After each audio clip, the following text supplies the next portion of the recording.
Please welcome back your Decisions 2020 host, Steve Williams.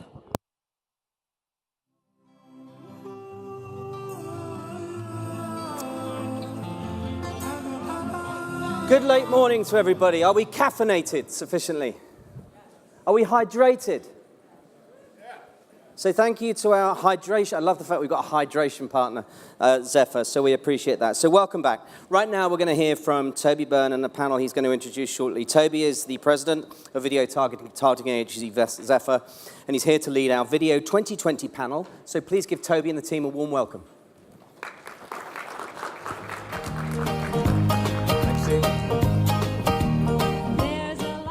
Thanks, Steve. Really appreciate that.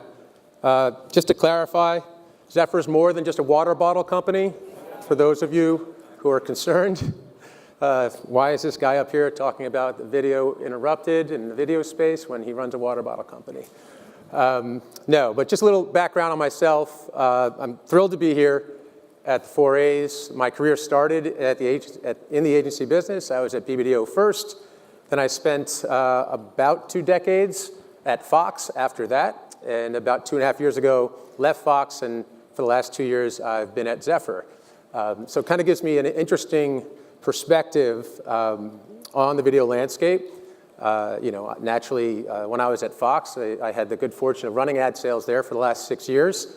Of course, we were massively disrupted. I lived through a bit of that disruption.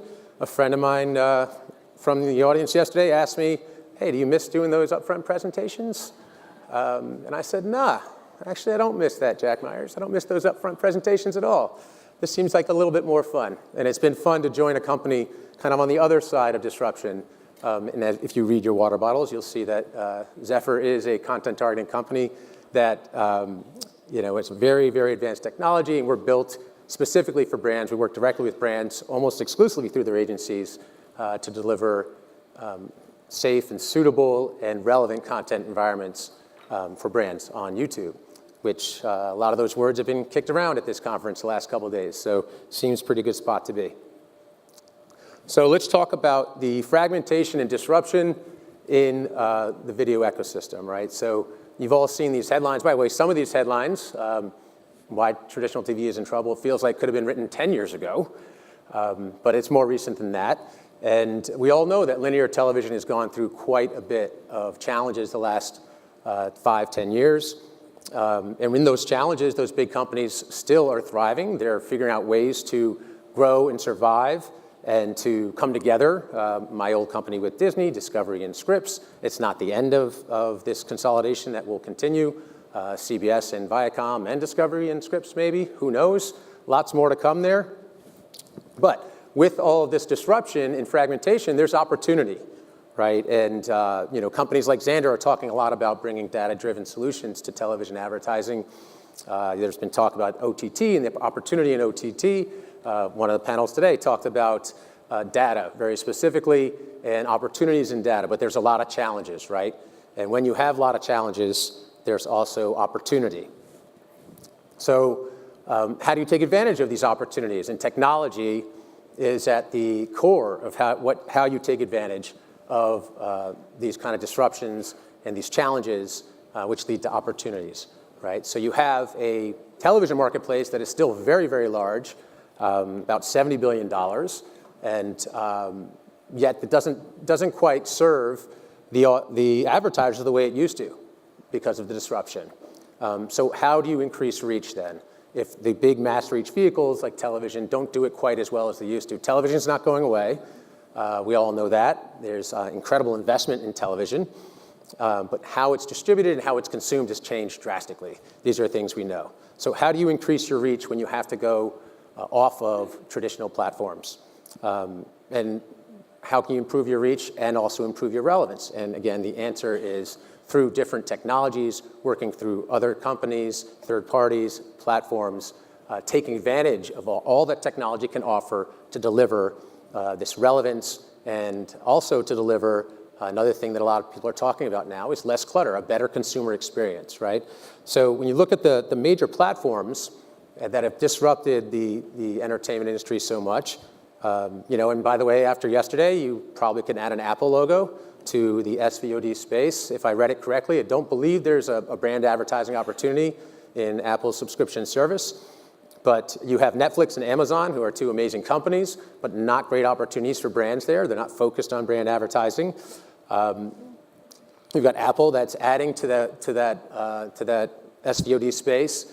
Again, really kind of a fascinating announcement, maybe a little bit light on details, but a lot of star power. It kind of reminded me of an upfront, actually. You walk out Steven Spielberg, and then you bring out Oprah Winfrey. I liked Oprah Winfrey's line that I think she said, Apple's in a billion pockets, y'all, which I thought was a pretty interesting way to put it. I don't know about you, but we're in DC. If Oprah Winfrey's going to go onto a stage and be covered, I think I'd rather her say something like, my name is Oprah Winfrey, and I'm running for president. But no, she didn't do that.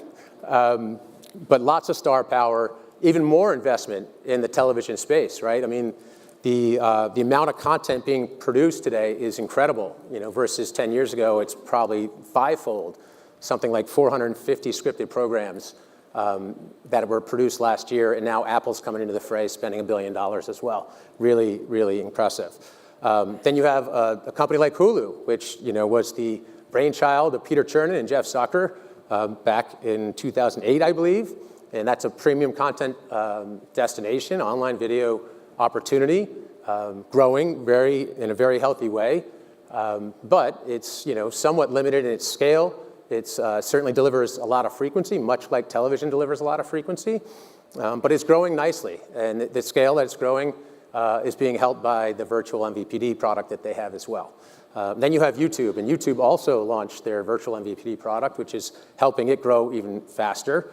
YouTube is the most massive online video platform. It's kind of mind-boggling with its scale. It's 500 hours each minute is uploaded to YouTube, which is kind of hard to comprehend. And their content's essentially unlimited. And literally, right, since I've been up here, we're talking a couple of thousand hours of content has been uploaded to YouTube. Pretty impressive. So that's where the best advertising opportunities exist on these new platforms. And when you think about how an advertiser, agency, could take advantage of these platforms, you actually can rely on a lot of the same principles. And by the way, these principles, it's how television is bought and sold. It's how programming is chosen, essentially, right? You choose your content very specifically on television. That's how the $70 billion is transacted. And on YouTube, there are tools to pick your content very specifically, to curate your content from the platform, from third parties. It's an open platform and an open marketplace. That's why companies like ZEFR exist. And there are lots of different ways to activate on a massive platform like YouTube, with the use of technology to ensure you're getting quality content, and you marry that with the incredible reach and audience, and you can have incredible results for your brands. So, just in closing, the sky is not falling for anyone who thought it might be. Television is not dead. Quality content is not dead. There's incredible opportunities for brands, and technology is here to help.